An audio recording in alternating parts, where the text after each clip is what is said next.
Tu ne connais peut-être pas ce film, mais tu as forcément vu cette scène mythique. Oui, ce plan précis. Celui qui a donné tout son sens au mot héros. Et qui a permis à The Amazing Spider-Man 2 d'exploser le box-office avec 700 millions de dollars. Au passage, plus de 310 000 personnes lui ont mis une super note, 7,8 sur 10. Mais c'est aussi un des films les plus déchirants qu'on ait vu. Beaucoup n'ont même pas eu le courage de le regarder une deuxième fois. Tout commence par un accident. Max, ingénieur en électricité, tombe par erreur dans un bassin rempli d'anguilles électriques. Résultat, il mute, devient électro, capable de contrôler le courant à volonté. Au départ, c'était un grand fan de Spider-Man. Mais après avoir été ignoré par son idole, il bascule dans la haine. Et il décide d'attaquer Times Square en manipulant tout le système électrique. Spider-Man fait alors face, pour la première fois, à un méchant capable de contrôler la foule. Et franchement, le combat est rude. Heureusement, Peter découvre un truc, Electro ne supporte pas les surcharges. Alors il fait exploser un transformateur et parvient à le vaincre. Mais New York se retrouve presque totalement dans le noir. Et ce n'est que le début. Son ami Harry, lui aussi, sombre du mauvais côté. Peter refuse de lui donner son sang pour soigner sa maladie génétique.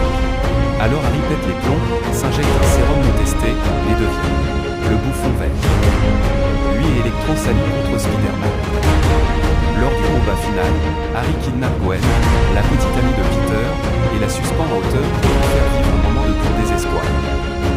Puis il la lâche, en plein du haut du clocher. Peter arrive à la rattraper, mais dans la lutte, sa toile se casse. Et Gwen chute. Peter se précipite, tire une nouvelle toile pour la rattraper, mais l'impact est trop fort. La tête de Gwen frappe violemment le sol. Elle ne survit pas. Il a sauvé le monde, mais il n'a pas pu sauver sa propre échelle. Et c'est là que ce film brise les cœurs. Tellement que beaucoup ne veulent plus jamais le revoir. On a envie de consoler Peter, mais on ne sait même pas par où commencer. Parce qu'un héros, c'est souvent terriblement seul.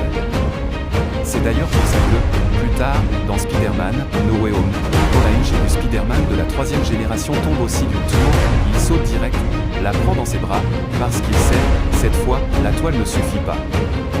La mort de Gwen plonge Peter dans une culpabilité énorme. Il pense même à abandonner le costume.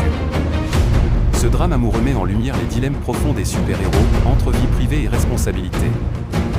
Finalement, grâce aux paroles de Tante May, Peter retrouve la force de remettre le costume, et de continuer à protéger New York.